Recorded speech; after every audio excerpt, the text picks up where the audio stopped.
see me. At the moment, I'm reading Diary of a Nymph, and I'm going to read chapter 7 to you. So it's December 13th. Dear Doctor, only 2 days before my appointment, and I hadn't intended writing anymore. Really, those letters to you took all the starch out. But 1 week back on the manicure job, with the old crowd and my new thinking, I already have so much to tell you I can't wait. First, though, I must thank you for your unexpected answer, addressing me as a friend, talking like one, the small talk that can be terribly meaningful. Even though somebody like Paul could read through without understanding. Paul is Christine's husband. That's just a side note. Yes, I showed him the letter and he thinks you're just great. To me, it said that whatever you know or guess about me, you don't feel I'm dirt. Haven't I proved this just a little these past weeks? I tried to keep the panic and doubt out of my letters, but I can ask you now. Weren't you afraid for your patient, afraid I might crack up again or take the drastic way out, even though I promised not to? After all, I'm a confessed liar and pretty weak on promises. You had stood me on my feet, told me to walk, then you left me. And somehow, I've been walking, maybe only because you knew I would. For the first time, I'm asking questions like, how come? Where am I headed? And I keep shuttling away to other people, studying my image in them. Since my return, I have been thinking over life in our barbershop. It hit me again from the first moment, that honey smell of money and the sweat smell of sex, heavy in the air, even on a workday Monday, blended with the perfumes of tonic, lotion, and talc. There is little changed here, except that Myra is back. I used to think she was snooty, but she has become a real friend now that she is home again. After a tussle with the wolves in a Park Avenue setup as a kept woman. Myra is all brain down to her lovely fingertips. She's a brunette with beauty and class and some college education. She left the shop for a wealthy out-of-towner, a family man with local business connections. He wanted an establishment in the city and a woman to himself on the visits here. Myra was able to junk her alarm clock. He put her up in a Park Avenue penthouse. She invited us there, wants to have a drink and see the view. How the girls envied the wall-to-wall carpeting, the fine furniture, and the smart decor. She had been bringing me up to date at lunch every day. She tells the story as a kind of joke on herself, though she doesn't exactly split her sides laughing. While her John was away, Myra made friends with nice men in the nicest places, usually some swank cocktail lounge. She wore a wedding ring and spoke of an absent but jealous husband. She fitted their free time into her tight schedule, and when she telephoned, they came running. She was a good hostess, offering her guests music and good liquor and her alluring self. And she never took money outright. But since she wasn't in it for the fun, about once a month she would send out a batch of notes on perfumed paper, always worded differently. Darling, the rent man knocks, or some other financial crisis like medical expense, dental work, etc. How I hate to trouble you.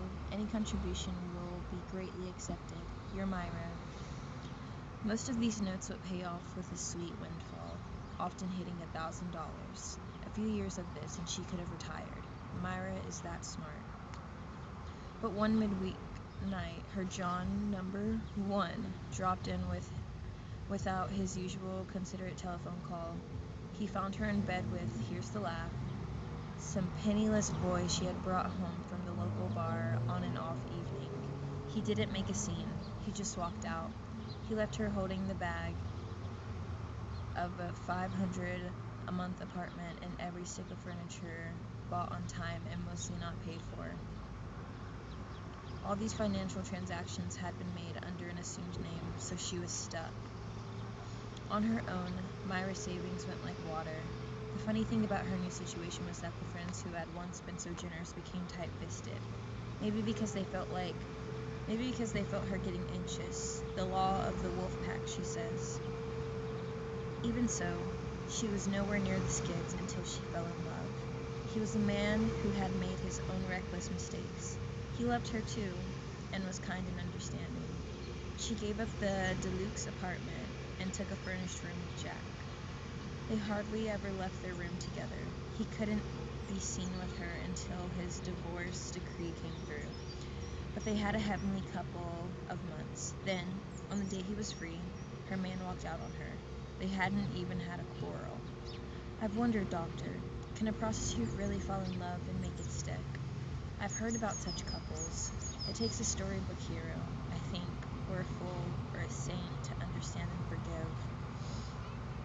Myra's man evidently was none of those. So, she's thinking it over, doing manicures and some dates on the side. Yesterday, I told Myra about my therapy and showed her your letter. I hope you don't mind. She confessed she is going through the same thing, only her doctor's a psychiatrist. She sounds like she's in love again, this time with her analyst. He's old and bald and he comes up to my shoulder, she says, but old Doc is simply wonderful. She says her feeling for him is a natural part of the therapy. Luckily, Doctor, you are not a real psychiatrist, so I won't have to fall in love. Besides, remember, I have to be kissed first. What went wrong with Myra? ? She must want to know, or she wouldn't be giving half her weekly pay to her little bald man. Unless you figure it's date money she's handing over, I hate to say this, making wonderful old Doc into her pimp. Or is it really her father she is paying off? I've heard girls call their pimp their old man, like a father. Is that why most girls end up with one? Was Les mine? How did I get fouled up? You once asked me and I couldn't answer. How did Myra? It is glandular, like staying fat, or something missing in the mechanism of the soul. As if on the assembly line some overseeing angel had once chalked it with a big X defective. You see, Doctor, the world I've come back to, yet I'm thankful to the shop for one favor. I got my professional start here, as a singer. Andre always had a pre-Christmas party for the help and old customers, just booze and holiday fun. He asked me to sing at one party, and a blues ballad I wrote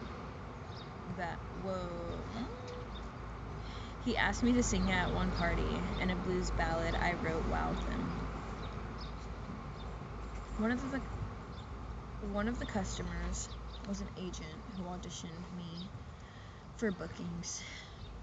I've been a part-time entertainer since, more of a monologist, with my own material, than a singer.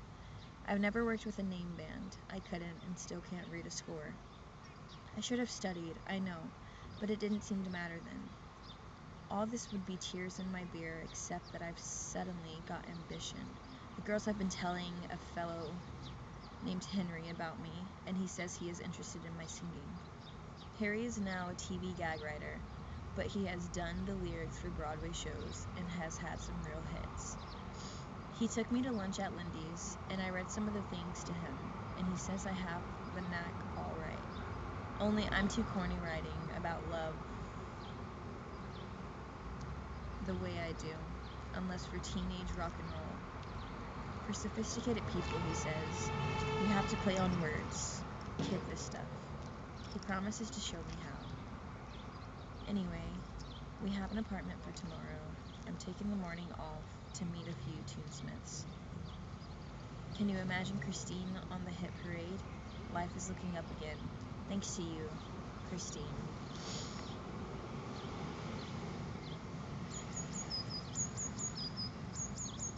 It continues a little... Oh, I'll finish it. Progress notes, Christine Jones, December 14th. Letters giving initiative Oh, letters giving intimate glimpses of call-girl profession appear to be an attempt to distract from more personal revelations.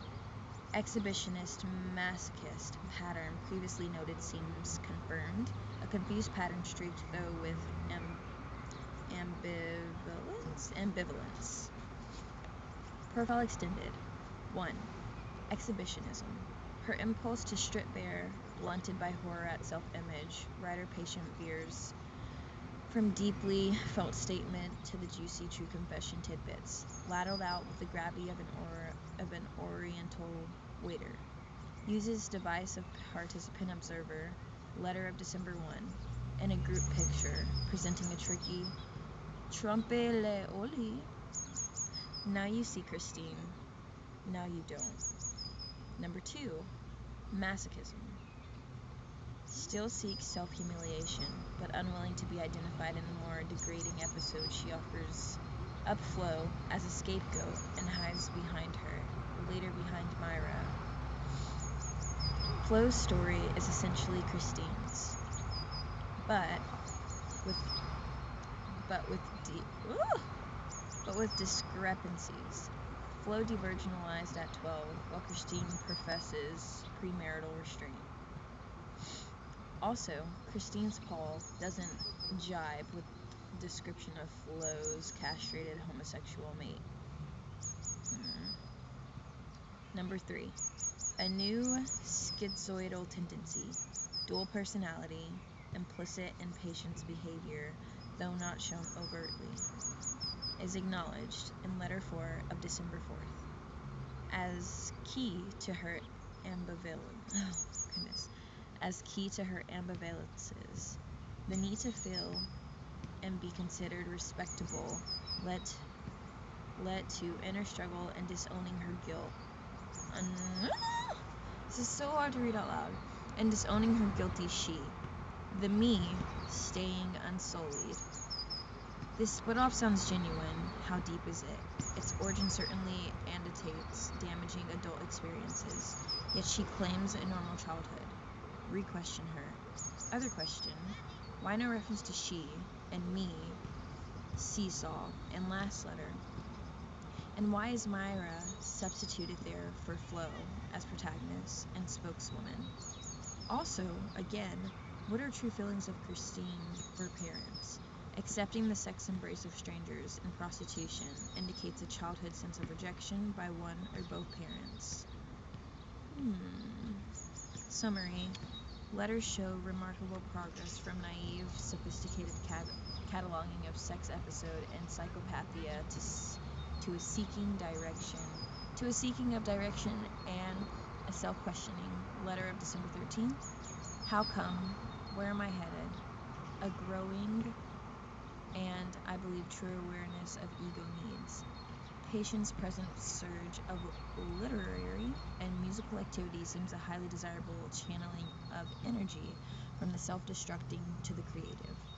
Is it altogether a display of health, or in some degree, the manic, euphoric phase of her swinging psychic pendulum? If manic, the depression dip is to be expected, probably at first major obstacle. Conclusion. Since failure can cut the upward swing, with success the arc may be extended and the dip postponed or its duration shortened. That was chapter 7. I am really enjoying, I wouldn't say I'm enjoying reading this book, but I feel like it's not nice to read, I don't know, I'm just reading it, I just kind of need a book to read, so yeah, some of those words, I just haven't read them in a while, or said them out loud, so I didn't know how to say them, but, yeah, I hope you're doing well, and that you have a good day, bye.